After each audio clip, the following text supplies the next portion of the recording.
He was a corrections officer. Yeah, but he was. But when he got some money, they forgot about he was a correctional officer. You got gangsters, doing records with him. People who say, "Oh, I hate snitches" and all this, but they doing records with a police officer who put handcuffs. I got letters from guys that was in jail with him when he was a correctional officer, and they told me what a guy he was. Shooting dice, he would take the dice and all the money, and they got extra soup. He'd take the soups and. Wow.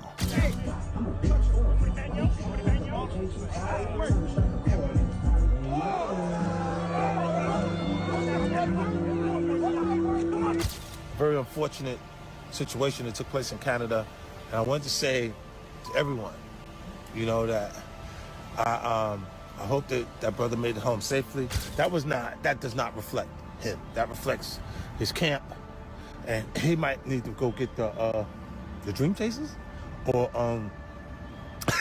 the 305. Got nothing to do with this. His son ain't got nothing to do with this. But Rick Ross, we at you, boy. Yeah. We out here in Cali, man. We ain't playing with you. You done started something you can't finish. You ain't bigger than the mob. We are the mob. There's no doubt that Rick Ross has made a massive impact on the music scene, but it seems he might be losing relevance among fans and hip-hop enthusiasts. Now you might ask why that is. Well, for starters, his name has been dragged into the Diddy controversy. This year, the biggest nightmare for any celebrity is to be connected to the Diddy drama, as it implies a certain level of questionable behavior given everything we now know about Diddy. Unfortunately for Rick Ross, he didn't escape this. His troubles resurfaced when an incriminating photo of him and Diddy started trending again. In the picture, it almost looks like he and Diddy are about to kiss. Now this video right here, man, is what got me. This right here look real suspect. Look like Rick Ross might have went to one of them Diddy parties, man. Even if the image seems edited, people are still speculating that Rick Ross and Diddy had an unusual relationship, suggesting that Ross, like other celebrities, may have been involved in some of the things Diddy is being accused of. Then, there's also Rick Ross's history of numerous lies. For instance, his realness. Hip-hop is known for valuing authenticity, especially when it comes to street life. If you're not about that hustle, trapping, or pimping life, you're often seen as inauthentic. But it turns out Ross, whose real name is William Roberts II, wasn't exactly living the stories he rapped about. Most fans know that not every rapper has lived what they spit about, but Ross's case was unique because he didn't just rap about street life. He used to work as a corrections officer. In a genre that doesn't take kindly to police connections, a corrections background didn't sit right with many listeners. At first, Ross denied his past with law enforcement, but he eventually admitted it. Trick Daddy recently accused you of working as a prison guard at one point, Rick. Is there any truth to that? No, that's not true. That's crazy. It's not true, man. So, were you a correctional officer at one point? I was, yeah. So going all the way back. When was that? How long ago? Maybe when I was 20. 20 years old. Yeah.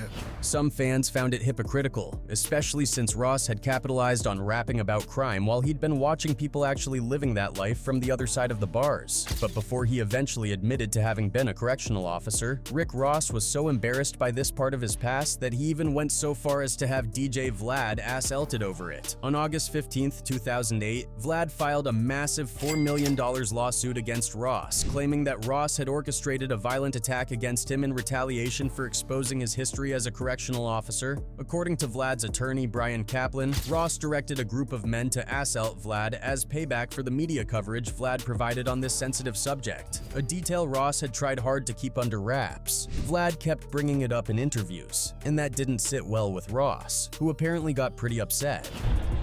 Trick Daddy recently accused you of working as a prison guard at one point, Rick. Is there any truth to that? No, that's not true. That's crazy. It's not true, man. Eventually, things took a turn when Ross allegedly orchestrated an assault on Vlad, resulting in serious injuries. Vlad suffered a deep cut below his eye that required stitches, 3 fractures in his face, a corneal abrasion, and nerve damage, all consequences of the brutal attack by Ross's crew. But rather than let it go, Vlad chose to file a lawsuit against Ross for $4 million, arguing that the SLT was a direct attempt to silence his journalism and infringe on his right to free expression. Vlad argued that Ross's gangster persona was misleading, and that he had merely been a correctional officer in the past, a truth Ross tried to bury through intimidation. While Vlad didn't win the full amount he initially sought, he ultimately walked away with $300,000 in damages from the case. But it doesn't end there. Ross even took his stage name from a real-life drug dealer, the notorious Freeway away Rick Ross, who was heavily involved in the 80s drug scene. When the real Rick Ross was released from prison in 2009, he tried to sue Roberts over the use of his name, but the rapper won the case. If anybody can, like, hey, why are you running around with this dude's name when this dude's out of jail now? Well, you know, these guys, they kind of like we talked about, when you got some money, they don't care if you beating women. He was a corrections officer. Yeah, but he was. But when he got some money, they forgot about he was a correctional officer. You got gangsters, you know, doing records with him, and people who say, "Oh, I hate snitches" and all this, but they doing records with a police officer who put handcuffs. You know, I got letters from guys that was in jail with him when he was a correctional officer, and they told me what a shitty guy he was. Shooting dice, he would take the dice and all the money, and they got extra soup, he'd take the soups. And wow. Many felt this was another example of Ross leaning on a story that wasn't really his. And then there's the infamous "You owe Anno" line, where Ross seemed to brag about drugging a woman without her knowledge. Put Molly all in her champagne. She ain't even know it. I took her home and I enjoyed that. She ain't even know it. That line faced a heavy backlash, leading to even more questions about his character. Put Molly all in her champagne. She ain't even know. If that wasn't enough, Ross has a string of high-profile industry beefs he's struggled to win. One of the most memorable was when he tried to jump into the Drake-Kendrick-Lamar beef. A few months back, Rick Ross and his crew got ambushed by some OVO goons in Vancouver. Ross had told his fans he was going to show up in Vancouver, but things took a turn for the worse. The whole scene got chaotic, and Ross had to make an early exit because his crew was getting seriously outnumbered, and some of them were getting hands and feet put on them.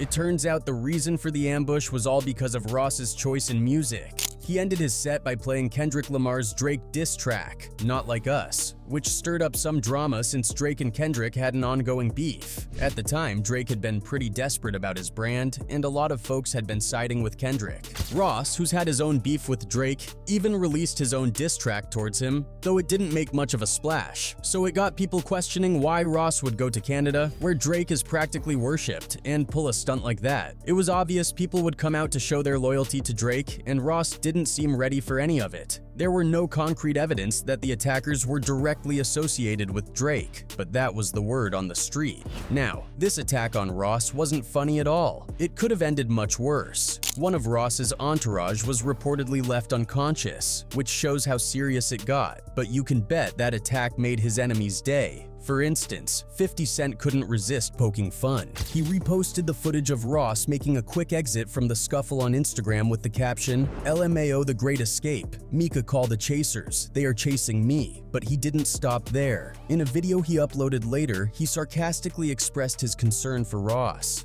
"Hey guys, I just saw a very unfortunate situation that took place in Canada, and I want to say to everyone that I hope that that brother made it home safely," he said, barely containing his smirk. "I hope that he now has a different perspective and a better sense of what to do and what not to do while you're out in the world." Very unfortunate situation that took place in Canada, and I wanted to say to everyone, you know, that I hope that that brother made it home safely. Holding up his fists, he continued, "That part where that young guy went like, he did this little move and shh, and got knocked the out. That does not reflect him. That reflects his camp." That does not reflect him. That reflects his camp. And he might need to go get the Dream Chasers or the 305. For years, 50 Cent and Rick Ross have been at each other's throats, and it doesn't look like it's ending anytime soon. Their beef, which started over a petty misunderstanding or a wrong look, has turned into a long-standing feud filled with psychological warfare and public taunts. Their beef has always been pretty murky, but most people say it started at a BET event in the late 2000s. Apparently, 50 Cent gave Rick Ross this ice-cold stare, and that set everything off. Ross fired the first musical shot in 2009 with his track Mafia Music. where he took a dig at 50 by rapping, "I love to pay your bills, can't wait to pay your rent," or Curtis Jackson, "Baby mama, I ain't asking for a cent." It was a bold move. Pay your bills, can't wait to pay your rent. Curtis Jackson, baby mama, I ain't asking for a cent. And 50, being the unapologetic and brutal guy he is, hit back with equal force. He's never been one to hold back, always saying names and daring his opponents to respond. In his first video addressing the beef, he didn't mince words, saying, "So I'm deciding to F your life up, Rick Ross. I'm gonna F your life up for fun. This is not new. I do this all the time." I'm deciding to f your life up. Rick Ross, I'm gonna f your life up. For fun. 50 Cent's relentless style made it seem like Ross was in for a tough battle. In retaliation, 50 released Officer Ricky, Go Ahead Try Me, where he called Ross a fat F, but he didn't stop there. He leaked an alleged S tape involving Ross's baby mama, Lastonia Leviston, which added even more fuel to the fire. This move was a low blow and stirred up even more drama between them. Fast forward to 2018, Ross was hospitalized after being found unresponsive, and 50 couldn't resist mocking his condition on Instagram. He's always been one to kick someone when they're down. This year, the feud reignited with 50 Cent taking shots at the low album sales for Ross and Meek Mill's joint LP, Too Good to Be True. He couldn't resist pointing out their lackluster numbers, fueling the beef even more. When you sell 31,000 and 9 CDs, I shouldn't talk to you. And then there's also the beef with Birdman. When it seemed like everyone was turning against Drake during the beef, Birdman was one of the few who publicly stood by him. Birdman shared an Instagram post saying, "Drake, I'm riding with you for life, I got your back." But this didn't sit well with Rick Ross. Ross posted a video from a boat in Miami, playing a Cash Money song, and pointed to an area in the distance, saying that's where Birdman's house was. This was probably a jab at the fact that the property had been repossessed in 2018 after Birdman allegedly stopped making payments on it. Hey, that's where Birdman house was at, right over there. Stunner.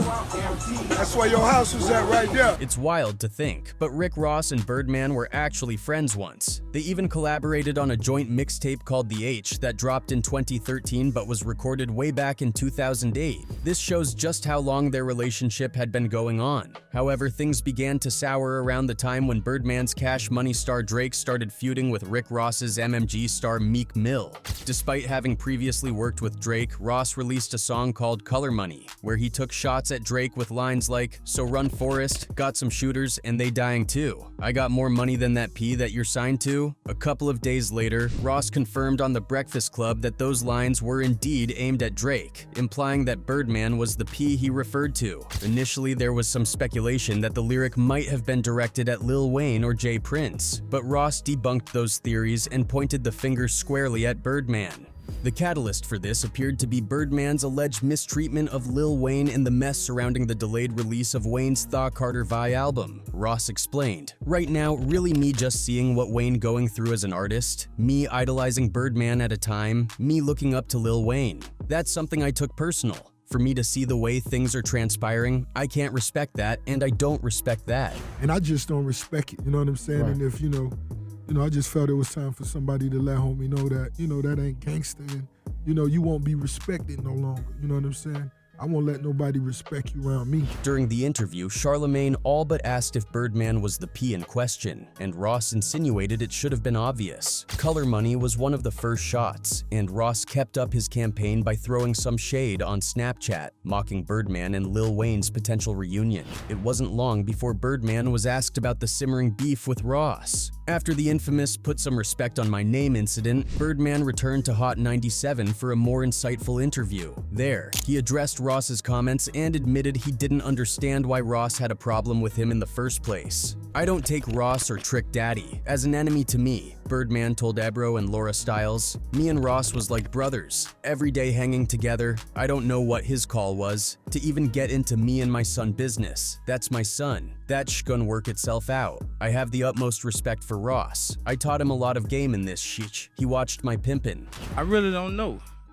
Man, Ross was like brothers every day hanging together. They one of the reasons we came to Miami, because them embraced us so strong when we came out. I don't know what his call was.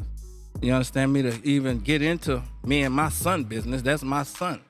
So whatever business me and him have, that's my son. That work itself. As fans watched a father and son drift apart, Rick Ross was biding his time, writing the scathing epic of betrayal, Idols Become Rivals. The track, which leaked ahead of time, was released on Ross's Rather You Than Me album, and put all of Ross's complicated feelings toward Birdman out in the open. For nearly 6 minutes, Ross penned a lyrical Greek tragedy, chronicling the rise and fall of his respect for Birdman. Birdman did issue a response to Idols Become Rivals, which was as close to a brush-off as they come. I don't get caught up in shush, man. I just keep doing what I'm doing and keep pushing. I don't get caught up in that. I don't play like that. I'm a man and I stand my ground and do my thing. Numbers don't lie, and that's all I give AF about. Numbers and putting them up.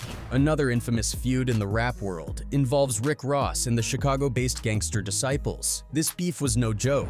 The GDs didn't just make threats, they posted death threats against Ross on YouTube, making it very clear they were serious. Things escalated to the point where a hit squad even opened fire on Ross in South Florida. So what exactly did Ross do to get on their bad side? It all goes back to Ross's hit song BMF, where he raps, "I think I'm Big Meech, Larry Hoover whipping work, hallelujah." This line didn't sit well with Kevin Clayton, aka OGKK, a local gangster with deep industry connections. OGKK was the go-to guy for rappers visiting Atlanta and one of the chief enforcers of the hate committee of the GD. He felt disrespected by Ross's lyrics, believing it was inappropriate for Ross to use the name of GD founder Larry Hoover without permission from the Gangster Disciples.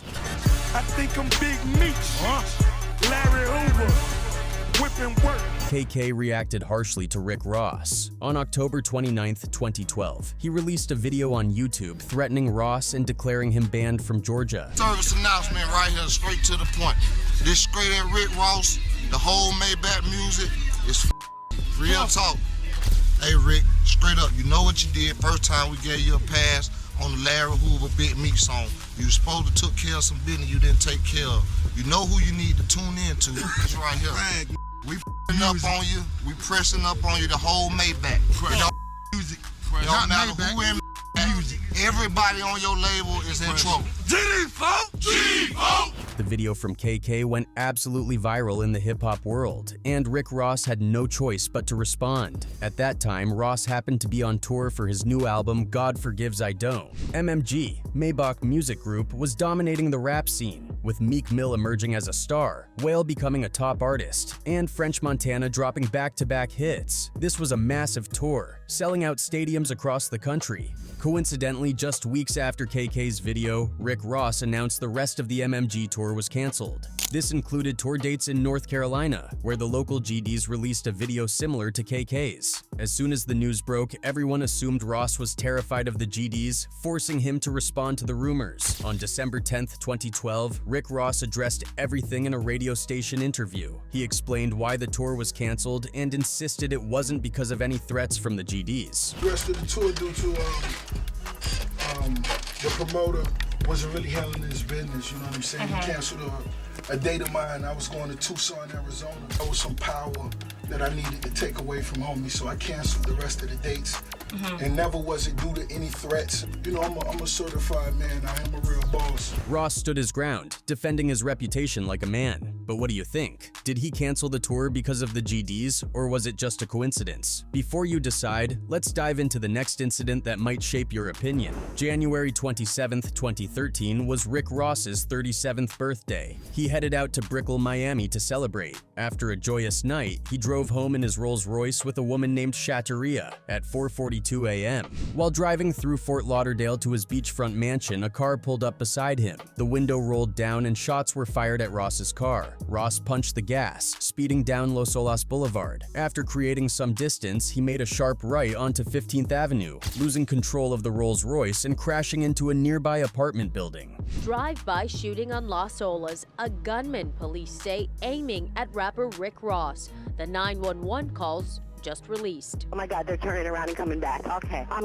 hanging up. Callers hiding. Rick Ross trying to get away, ramming his Rolls-Royce into a nearby apartment building. Fortunately, both Rick Ross and Shateria were okay. However, this was a terrifying incident for the Teflon Don. The Fort Lauderdale police were concerned and approached Ross for details, but he refused to make any statements. The case remains unsolved, leaving everyone to speculate. Was it the Gangster Disciples making a point, local Miami beef, or just a random attack? Given the timing, many online speculated it was the GDs. This rumor gained traction when in a 2016 testimony, an Atlanta GD named Markel White made some shocking statements. He told the courts that after the incident, Rick Ross agreed to pay the GDs $6 million to get off his trail. However, he clarified that the final payment was $3 million from Rick Ross to the Atlanta GDs. He didn't specify who exactly got the money, but we can imagine who it was. Mr. White, did you ever learn from any of the Gangster Disciples whether or not anything ever happened as a result of those videos directed at Rick Ross? From my understanding, he ended up paying like $3 million. What do you guys think about this? Let us know in the comments below and we'll catch you in the next video.